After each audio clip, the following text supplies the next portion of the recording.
Viewers, welcome back to my channel. This is Masindes. Today I'm at another location. This is not a place where I use it to bring these videos, but I'm around another village. The village is called Lugombo. Like it was located in Ilungwe district in Mbeya region. You see this young man here? This guy is raising swine here, pig. So the purpose of coming here is to see what this guy is doing. I think we have to go and see what this guy is doing. He's got a swine there. Perhaps we can learn something from what we are going to see. Not bad if we can even tell us his name. Yani wewe uko comfortable, yani tunaongea kama vile unapiga story tu, yani sio kama ni interview, yani kama vile tunapiga story tu. Yeah. Kwa ufupi tu, kwa majina naitwa Joseph Octavian Kilale. Ni mkazi wa kijiji cha Lugombo, mkoa wa Mbeya. Nimekutana na kiongozi hapa kujaribu kubadilishana mawazo mawili matatu sasa katika swala zima la ufugaji. Okay, as I told you, this guy is a graduate. He has I think he's acquired a diploma in what can I say? Is it animal husbandry or what? I don't know. I've even forgotten because I took agriculture from Form 1 up to Form 4. So I've got a little bit kind of knowledge. So we are in the same field with this guy, though this is more professional than me. Okay, let us go and see those pigs around that place.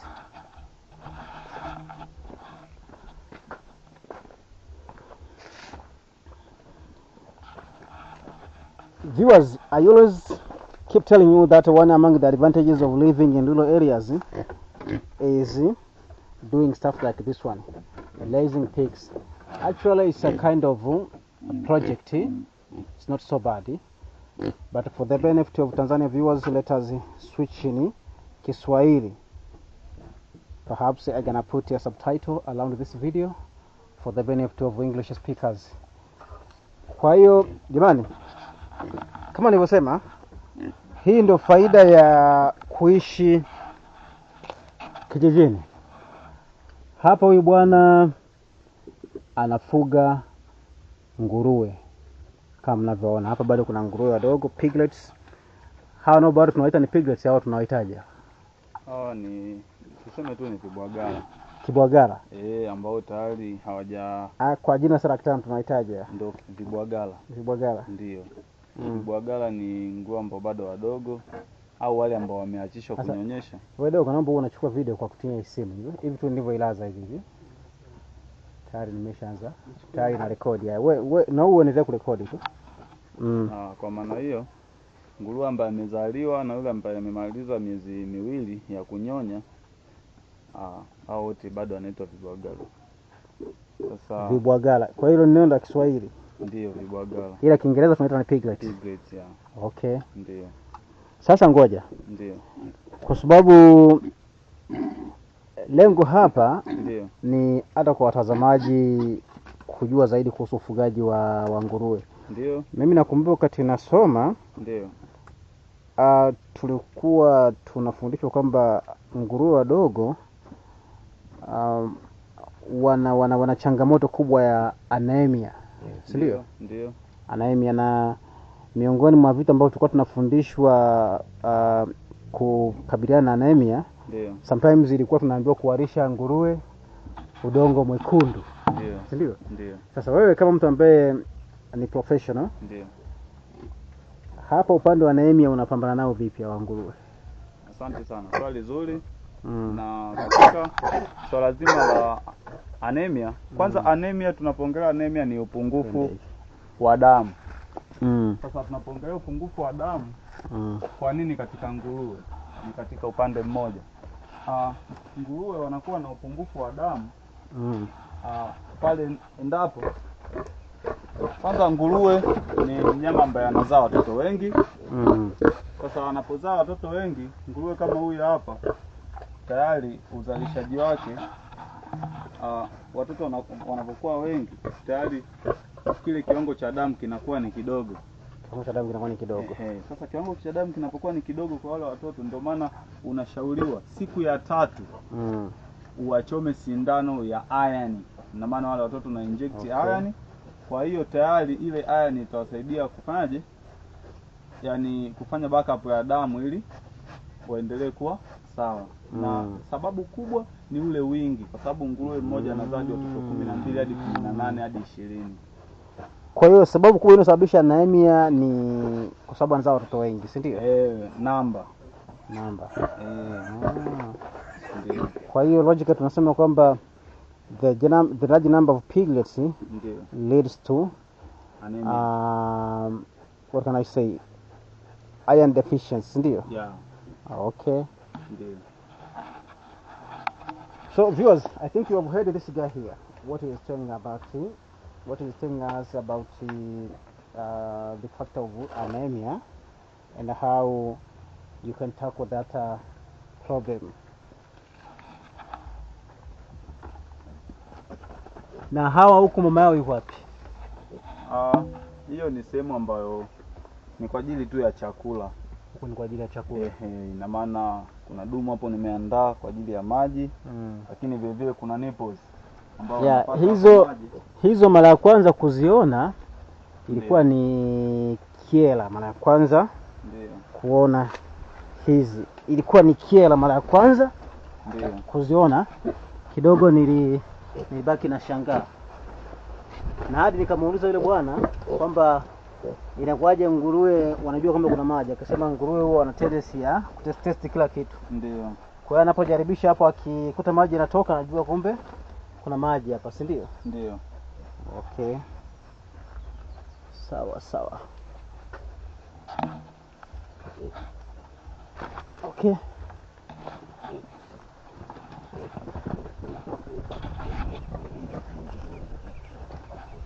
Okay, we have got another area here. This one with these piglets. I don't know how many days are they since they were born. Hao watoto wana miaka hao piglets wana siku ngapi toka wamezaliwa? Hawa wamezaliwa tarehe 15. Tarehe 15. Ndio, ilikuwa sana. Ni sasa ni tuseme tu wiki ni kama wiki 2 na kidogo. Kama wiki 2 na kidogo. Bado hajatimiza 3. Na hao wengine kwa nini vimikia ni vifupi? Hao wamekatwa mikia. Wamekatwa? Nimewakata. Kwa nini? Nafanya debaking. Debaking inasaidia ukuaji wa nguruwe kwa nafsi. Mimi debaking najua ni kwenye kuku tu. No, sio debaking. Debaking sawa, nimechanganya vitu hapo. Debaking ni kwenye kuku, lakini tunaita imenitoka kidogo. Lakini tunakata mikia kwa sababu ya ukuaji wa nguruwe, lakini vile vile kuna ugonjwa wa ukurutu ambao unashambuliaga sana upande wa mikia. Okay. Kama mkubwa hapo ukimwangalia upande wa nyuma kule ni sehemu ambazo hazifiki hata kwenye upande wa usafirishaji. Kwa nakuta inakuwa inamletea shida. Lakini vile vile kuna swala la kuzaa. Akizaa huyu uchafu ule wote unakuja ugandamana huko kwenye mkia. Sasa hata magonjwa pia inakuwa ni rahisi zaidi. Kwa hata infections inakuwa ni rahisi. Lakini vile vile kumgundua, kuna wengine hawezi kugundua kama tayari ameshaingia joto, lakini kama huyu hapo anaonekana kabisa kwamba huyu yupo joto. Mfano mzuri ni kama jike yule anaonekana moja kwa moja. Vile vile hata usumbufu kwenye wakati wa kumpandisha kwa dume unakuwa haupo, kwa sababu sehemu inakuwa inaonekana, hawezi hata kuziba. Hizo ndio faida zake. Na hao wengine mbona hujawakata mikia? Sasa hizo ni sababu, kwa mfano kama wewe ni dume. Okay. Kwa hiyo madume hawakatwi mikia. Wanakatwa, lakini inategemea na tupo kibiashara. Kuna mwingine anasema staki ambaye amekatwa mikia. Inabidi tu uache hivyo kwa sababu za kibiashara. Okay. Ndio. Kwa hiyo mwingine anasema mimi staki aliyekatwa mkia. Kwa hiyo kwa sababu za biashara unamwacha hivi. Ndio. Okay, viewers, In case you are new here, please consider subscribing. Subscribe so as to help the channel grow. I'm still with this man here. He's raising these pigs. No doubt you can see these piglets. They've got a duration of 2 weeks since they were born. And this one, how can we call it? Is it bua or what? So. Yeah. Bua ni wa kiume, si ndio? Boa. Okay. Yeah. Yes. So viewers, this is a good project. Even you, if you have got enough place, you can do like this one. Lay these pigs. It's a business. Kwa mfano huyu nguruwe Ndio. anaweza kauzwa shilingi ngapi? Huyu kwa hapo tu alipofikia. Inategemeana na soko la wakati huo. Kuna soko likiwa vizuri tunauza 500,000, 600,000. 500,000. Lakini akiwa na mimba bei inakuwa kubwa zaidi, hadi 1,500,000 anafika kwa sababu ya namba ya watoto. Viewers, we are done with the swine. We were at that place. Perhaps you can have a simple look at the area. Look how beautiful it is. Look at that escarpment. It looks like a mountain. That is Ileje nafikiri, si ndio? Yes, Ikuti. Ikuti. Yeah. Ukitoka Ikuti unaingia Ileje. Ule kule mlima wa mwisho kabisa kule ni wapi? Kule juu kabisa kule. Ileje. Yeah. So for Tanzanian viewers, kwa watazamaji wa Bongo, unaona ule kule mlima pale, nipo point kidole pale, kidole changu kinapoelekeza hapo, hiyo ni Ileje hiyo. Lakini mimi nipo Lungwe, hii ni wilaya ya Lungwe, sehemu inaitwa Lugombo. Look how this area is beautiful, very nice, very good escarpment, decent houses, though it's a village, but quite very nice, quite very good. Haya mazingira bwana mwenyewe nimeyapenda. Unaweza mtu ukalaizi maisha huko. Okay. Now let us go to another place. We are still dealing with the swine. Today I'm bringing to you only swine. So let us go to another place. There are also swine. Okay? Let us hit the motorbike and go. This is a slope. So let us go. Let us go and see what is there.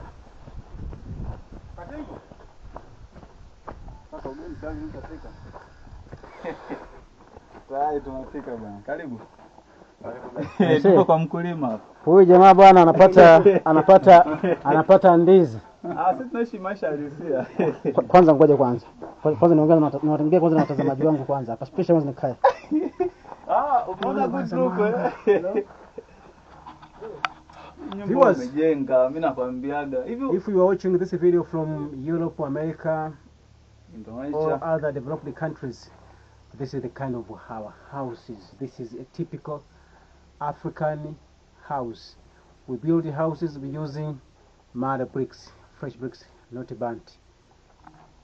Hizo ndio nyumba zetu jamani. Mwamba hapa anapata nini? Ndizi. Fresh fried banana. Kwanza naonyesha kwa watazamaji wangu kwanza. Alafu sasa sikiliza. Bwana, nina shida sana na hizi ndizi hizi. Zipo hata ukitaka za kupanda. Tunakukatia mzee. Kupanda hapana. Mimi nataka hizi. Nafikiri nimekwambia kwamba nilikuwa na kiwanda cha banana. Sasa kuna bidhaa nataka nianze kuzalisha. Nataka nianze kushika spirit. Kwa kutumia hizi ndizi. Karibu bro. Ametoka pamoja, nashukuru sana. Amenikuta mkulima hizo ndizi yupo hapa. Yupo. Hizi bwana nazihitaji sana. Na niliwahi kumwambia hadi Toby kwamba bwana nahitaji hizi ndizi. Tena huku tukafanya issue moja hapa, ngoja kwanza naingia tuongea nje ya kamera. Tunasema off camera. Ngoja niwaonyeshe kwa watazamaji kwanza mazingira.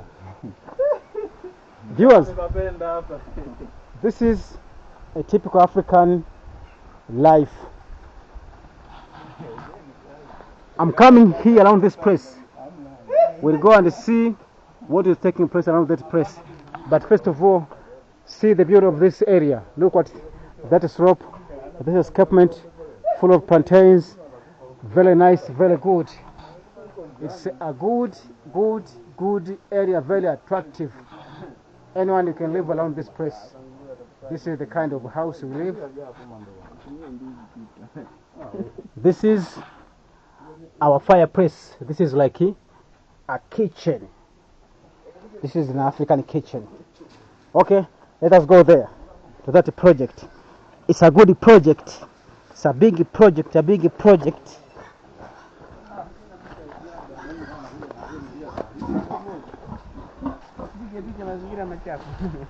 Viewers, this is a big project. Nobody can see these cages. This is the place where this guy is keeping these swine. Where achana habari za kufagia, where achana nazo. Yeah. Viewers, this is another project. Here we have got one pig. For example, we've got one sow and these 3 piglets. They are not so many compared to the first place, but actually the guy yes is doing well. That is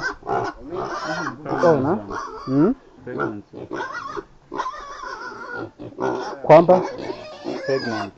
Yuko pregnant. Kwa hiyo huyu toka ameconceive na miezi mingapi? Ana mwezi mmoja. So this swine is pregnant. So around this place, this is the big project. This is a many projects. People around this place keeps swine or pig. I think you can see it's a good project, well built. You can see this guy behind me. This is the person who is raising these swine. Okay, let us come here. Here we have got only piglets as well. It's a good project. These have got 3 months since born. Kwa hiyo hawa ni miezi 3 kalipo zaliwa. Okay, already castrated. Sasa ngoja, for the benefit of viewers, hebu nataka uwaeleze watu. Mimi najua kuna njia za kumcastrate nguruwe, si ndio? Lakini the famous huwa ni operation, si ndio? I know kuna ile ya kutumia the icing, si ndio? Sijui kama inatumika siku hizi. Sasa wewe unaweza ukashika hii kamera ukaenda kwa nguruwe ukaonesha kwenye scrotum ukawaeleza watu kwamba castration wewe inafanyikaje. Yeah. Utakuwa unaangalia kwenye screen. Sawa.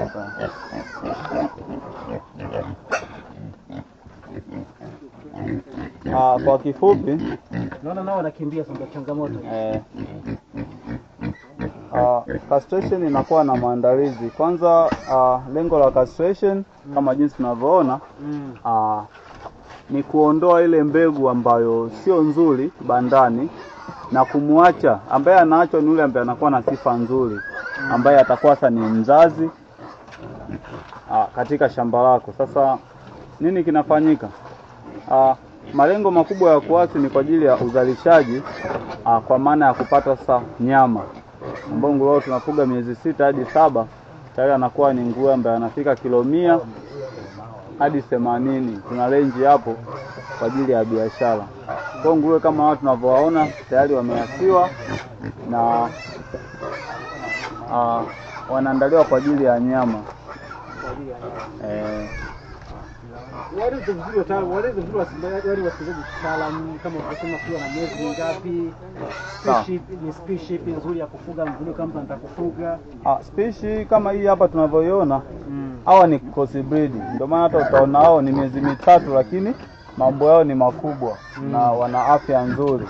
Kama unavyoona hata sehemu za kulishia pia ni nzuri. Nazo ni nzuri. Kwa hiyo kinachofanyika ni nini? Kinachofanyika ni chakula tu. Kinapokuwa kizuri kama hapa hivi wanakula majani na hizi kwa huku tunaita ngungula. Ni product ya migomba hii. These pigs are fed banana blossoms. Those are banana blossoms or banana flowers. Sawa sawa. Njoo na huku. Sasa bado kuna kitu kile. Ndio kama Tuambie unavyoona hawa na miezi mingapi? hawa pia ni miezi mitatu. Hawajafunga mitatu. Tunaongelea tangu kuzaliwa. Tangu kuzaliwa. Kwa hiyo mbegu zinakuwa tofauti tofauti, na lengo la kuwa na mbegu tofauti tofauti ni kwa ajili ya kupata nyama. Breed ya nyama tunaongelea Duroc pamoja na breed ya nyama ni Duroc. Kwa aina hiyo ndio ambayo ina uzalishaji mzuri wa nguruwe ambaye anakuwa na nyama nyingi na anakuwa hana mafuta. Sasa tunapofanya cross breed ya Landrace, Lagi White wote hao ni nguruwe ambao wanakuwa na mafuta. Lakini tukija kwa Duroc kama wale ambao tumeangalia katika sehemu nyingine wanakuwa hawana mafuta. Okay. Kwa wanakuwa na nyama nyingi. Kwa kuna mtu unakuta anataka nyama sio mafuta kwenye nguruwe. Sasa kwenye breed zile hawezi, breed kama ile pale ni mafuta tu. Ni mafuta tu. Wale wana mafuta tu. Okay. Lakini hawa cross breed anakuwa na mafuta kidogo na nyama nyingi. Kwa hiyo hawa umesema ni mafuta tu. Hao wanakuwa na mafuta hao. Okay. Hawa wanakuwa na mafuta mengi. Kwa hiyo kitokea amenenepa amekaa vizuri anakuwa na mafuta tu, lakini cross breed ya either Lagi White na Duroc wanakuwa na mafuta kidogo, nyama nyingi, na hata uzito wanawahi kufika. Ndio maana utaona utofauti. Hawa uzito hawawahi kufanyaje kufika, hata kama utalisha, lakini upande wa uzito bado wanakuwa wanafanyaje majembe ya kazi. Ambia mwanaume lazima mwanaume uweze kuwa na sura laini. Sasa bwana, hapa hebu tuelezane sasa hapa kwamba hizi project hasa upande wa faida. Kwanza tuongea kwa Kiingereza. Guys, no doubt you have seen these projects from the first project up to this one. These swine are raised purposely for business. They are here for commercial purpose. It's not bad if we can hear about profit. Raising these pigs cost challenges which one can encounter up to advantages. I think we have to switch to Kiswahili. Kwa hiyo tuambiane hii miradi, hizi project. Kwanza faida kama faida, kwa sababu tungeweza kusema kwamba mbona watu wengi wanaofuga nguruwe nikiwaona wanakuwa kama wamechoka tu. Kwa mfano kama hapa tumechukua kuanzia nyumba pale, unaona? Mtu anaona nyumba ya tope. Sasa anaweza kujiuliza kwamba sasa kama nguruwe wana faida na tumeona mabanda mengi, inakuwaje mtu anaishi nyumba ya tope kama tulivyoona pale? Hebu tuanze kwanza kwenye faida kwanza. Faida kwanza ya nguruwe. Kwa mfano nguruwe wote hapa. Hapa tuna nguruwe ngapi? Moja, 2, 3, 4. Tuna nguruwe na hawa hapa. Nafikiri mtazamaji unaona. Sasa almost 15. Hebu tuje kwenye faida ya nguruwe. Kwa mfano kama mtu anauza au nguruwe mtu anaweza kupata shilingi ngapi? Mtoto mmoja anauzwa 200,000 mpaka 2,500. Kwa miezi mitatu anauzwa 300,000 mmoja. Kwa yule ambaye anahitaji mbegu. Ndio. Tunawakaribisha sana wateja ambao wanahitaji ufugaji kama huu. Okay. Waweze kusubscribe katika channel yetu hii. Tutawekea na namba zetu hapo ili muweze kupata mbegu ambazo ni bora. Number in the description. Namba tutaweka kwenye description. Ndio. Kwa hiyo tunapoongelea uzalishaji huu unakuwa na ufafanuzi wake. Kwa hiyo maelezo yanakuwepo ni mengi kwa sababu tunakuwepo katika hizi channel. Kwa hiyo update zitakuwa zinaendelea kutoka. Kwa hiyo breed zipo 3. Kuna Duroc, tuna Lagi White pamoja na Landrace pamoja na Pitren. Breed 4 ambazo za uzalishaji. Kwa hiyo tunaangalia malengo yako wewe. Ukiwa unahitaji kwa ajili ya nyama tutakuuzia Duroc kwa sababu anawahi kukua na anakuwa na nyama nyingi na uzito anawahi kufika. Nguruwe wa mwaka mmoja unaweza ukauza hadi 1,100,000 na 500,000, 1,150,000. Kwa hiyo utaona faida yake. Umeona? Kwa sababu inaendana tu na lakini upande wa pili faida sasa ambazo tunazipata hapa kama swali ambao ni lengo. Kwanza kabisa tunajipatia kipato, lakini vile vile ni shughuli kama shughuli zingine. Lakini vile vile tunapata faida za kimwili kwa sababu unaamka asubuhi na majukumu ya kulisha mifugo, kufanya usafi, kwa hata kiakili vile vile ni kama utalii wa kila siku sasa. Unaangalia wamekuwa hawajakuwa. Kwa hiyo tunafurahi sisi wenyewe wafugaji. Kwa hiyo mtu anafanya workout. Sio lazima tu kwamba yani sio maisha ya show hapana. Ila faida zinakuwepo endapo sasa umeweka kimikakati ya nini? Ya kibiashara. Lakini kingine tunapata samadi. Okay. Ndio. Kwa tunapopata samadi mbolea sasa tayari ndio maana unaangalia hata ndizi zetu ni kubwa, hata moja unauza kwa 25. Soko likikaa vizuri hadi 45. Umeona? Kwa hiyo ndio moja ya faida ambazo tunazipata. Okay. Lakini vile vile inabadilisha maisha. Kwa utatoka mwaka huu ulikuwa hivi, unaenda unabadilika hivyo hivyo, tunaenda tunapanda linki kulingana siku hadi siku. Sababu ukiangalia vijana hatupewi mitaji, kwa hiyo tunapambana wenyewe ili tuweze kufikia malengo fulani. Kwa hiyo inategemeana sasa na namna na mipango yako jinsi ulivyoiweka. Ndio. Okay, viewers, I think you have read a lot about this project. On my side, I can say it's a good project because once you invest your money, the main challenge which can face you, it's diseases, and this is not so common, especially swine fever, but that is an epidemic disease, but it's not common. Yeah, it may happen once per year. So it's a good project. For example, around this place, you can feed these pigs even with the banana blossoms and the banana leaves. You can feed them plantains, even those blossoms. So it's a cheap project. Around this, in other areas, I even see they cook banana and feed these swines. They cook banana, so there is plenty of food. So with the food, actually on the side of cost, actually is very manageable. There's no challenges. It's not a big deal about it. Cost. So try this kind of project. Viewers, this is Lulo, Tanzania. What can I say? Can we conclude this video?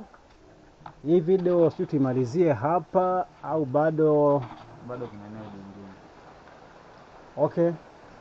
We're gonna conclude our video to another place. This guy, apart from dealing with agriculture, is dealing also with this activity, selling these agricultural stuffs, quality stuffs, products, whatever we're gonna call them. This guy here, he's got a house here. I'm gonna put his number in the description. If you have any issue with agriculture, you can check him. Perhaps you can get some advice, whatever. But this is his office. Chakula cha mifugo pia kipo. Kama uduvi, animal feeds.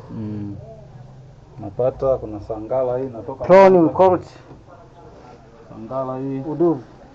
Hizi ndo vumbi la sangala. Naita unga wa sangala umesagwa. Hii natoka Mwanza na mimi ndo kwa huko ni kama ambassador ambaye ni msambazaji mkubwa. Kwa hiyo ndo kama agent. Agent. Kwa hiki kibakuli shilingi ngapi mnauza? Hii tunapima kwa hicho kinani hicho? 1,500. 1,500. Okay. Kwa hiyo mtu anachanganya kwenye chakula kingine. Ndio, lakini kwa sababu yani hiyo bei inauza kwa sababu mimi ndo agent, lakini kote wanauza 3,000. Okay. Because as I told you, today it's all about the pigs. It's about the swine. Look at this swine. Look at this pig. I see. Hivi ngoja. Huyu nguruwe wa kumpadia na kilo ngapi? Look how big this swine is. Kilo 200. Kilo 200. This approximately ranges up to 200 kg. This one has been gotten those piglets. Hao watoto na siku ngapi hao? Wana siku 6. Toka wamezaliwa. Kwa hiyo dogo, na wewe hapo huwa unajaza nguruwe bara hapa. Uko huko blaza, hatujamaliza Okay. Well, viewers, it's all about the pigs. How young people around this village invest in pig keeping. Look at this one, how big it is. Look at it. Huyu ana mimba, si ndio? That one is pregnant. Huyu ni anaitwa Landrace, breed ni Landrace. Landrace. That is a Landrace breed. Wanakuwa na drop ears, lakini sifa yao ni drop ears na long body. Okay. Lakini vile vile wana sifa vile vile ya kuwa na rangi nyeupe. Wana sifa vile vile ya kuwa na rangi nyeupe. Okay. Lakini katika mbegu hii hapa ambayo huyu ni breed gani huyu? Hii tunaita Pitrain. Pitrain. Ndio. I see. Huyu ni Pitrain ambaye Pitrain sifa yake kubwa anakuwa na mafuta kidogo sana, lakini nyama nyingi. Kwa ndio maana unaweza kilo anakuwa nazo na nyingi. Sasa imagine, ngoja assume tunataka tumuuze huyu, tunamuuza shingapi huyu? Sasa unaangalia kilo, kwa mfano kama sasa hivi kwa anauza 9,000 kilo, kama sisi nitakiwa tuuzie kilo moja 7,000. Kwa unapiga 7,000 mara 200 ni shingapi? Milioni 1,00,000. Kwa hata kama tukipata approximate ya milioni 1 bado inakuwa sio hasara, kwa sababu tayari tuna faida ya watoto, ambaye mtoto mmoja tunamuuza 300,000. Sawa. Sababu hao ni pure. Umeona utofauti, umeona hata migongo. Yes. Ni tofauti kabisa, hii ni pure. Na kama tulivyosema, pure kidogo huwa zinakuwa na changamoto. Kwa mfano huyu hapa alizaa watoto 13. Watoto 13. Walipona 10 ngapi? 13. Walipona watoto 10. Alikuwa alizaa 10 ngapi? 13. Walipona watoto wangapi? Waliokuwa walikuwa 11. Walipona watoto 11. Wale wawili, Mmoja alilaliwa. Alilaliwa. Mwingine. Lakini utaangalia tena na hao hapo, umeona watoto? Hao ni pure, ambao baba yao ni Duroc ambaye ni pure na mama yao ni Pitrain. Jamani, hebu angalia nguruwe alivyo mkubwa. Look. The thigh. Look at the thigh. Alafu kama vile anachawa Hapana. Hao ni nzi. Nzi. Ndio. Ambapo pia kuna namna ya kuadhibiti nzi wasimama nani, basi sasa nilikuwa naongelea upande wa mkia. Utaona mazingira kama haya, ametoka kuzaa uwe uchafu. Unakuta matatizo yanakuwa yafanyaje? Okay. Unakuta hata abortions zinakuwa zinatokea. Kwa hiyo huwa tunakata tu pale siku ya 3 wakati tunakata meno, unakata nakata tu kama hiyo mkia, nakata tu. Ndio maana kama sasa hivi anatakiwa wakatwe size hapo. Ameshafanyiwa ile tunahitaji kitaalamu ya kuwakata meno. Tunahitaji ile? Tunahitaji ile clipping. Yes. Clipping. Tayari ameshafanyiwa. Tayari. Na iron tayari ameshapatiwa. Na iron supplement tayari ameshapata. Okay. Ndio. So viewers, as I told you, actually these guys are very smart. I think you have seen from the first place to this one is the last place. Look how big this pig is. Actually these guys are doing a good job. These guys are doing good job. Look at these piglets. Mama ndo anaonekana vizuri hapo. Kwa hiyo hapa akisahau kidogo tu akamlalia mtoto, biashara imeisha. Hawezi sasa hivi. Hawezi. Sasa hivi analalia tu wadogo, ameshajangaruka tena. Ngoja. Kuna ile ya nguruwe kula watoto anapozaa. Ile huwa inakuwaje? Sababu ni sana ni kwa nguruwe wa sasa hivi ni hapana, ni zile mbegu za kizamani ndio kana kula watoto. Lakini hao nguruwe wa sasa hivi hapana, hizo tabia zipo. Okay. Lakini vile vile cha kuwashauri tu, kama mtu inatokea tatizo kama hilo, jitahidi tu kulisha chakula nguruwe wako. Okay. Hamna kitu kingine. hata kula kuku, jitahidi tu nguruwe wako analishwa chakula, kwa sababu kama nguruwe ashibi wewe yani unachukua jukumu kama mzazi, kama mlezi kwa nani. Sasa usipomlisha chakula unategemea nini? Kwa matokeo huwezi kupata. Kwa hiyo lisha nguruwe wako chakula, sawa, matokeo yatakuwa ni mazuri. Nguruwe kama huyu ambaye unaweza kunyonya ni 300,000. Akienda miezi akikaa mwezi mmoja tena hashuki chini. Yaani nguruwe miezi 3 hadi 400,000, 400,000. Okay. Sasa imagine. Mungu tu amekusaidia. Walikuwa 7 lakini changamoto zinakuwepo. Yeah. Na zipingiki na hatukati tamaa. Yeah. Mzao wa kwanza tumekosa kabisa, lakini sasa tunafurahia hata 3 tunapata. Tamani mwiko ya that's good. Jamani, twende hapa. Nimesema huku ni it's all about swine. We've got another swine in here. We have these 2 big ones and this small one. We've got this piglet. Kwa hiyo wote wako pregnant. Hao wawili. Ndio. I see. That's good. Breed ni landrace. Breeding landrace. Wanakuwa na drop ears. Lakini vile vile body inakuwa long, lakini sipao nyingine consumption yao nao ya chakula nao ni nzuri. Okay. Consumption ya chakula ni nzuri. Okay. Ndio. Sawa. I say a good project. Viewers, I think you have to congratulate these guys. You have seen their project. Actually, they are doing well. It's a good project. You heard an advice given by this one for young, for youths, for elders, aged people. Please don't hesitate to venture in pig keeping. It's a kind of business which really pays. So viewers,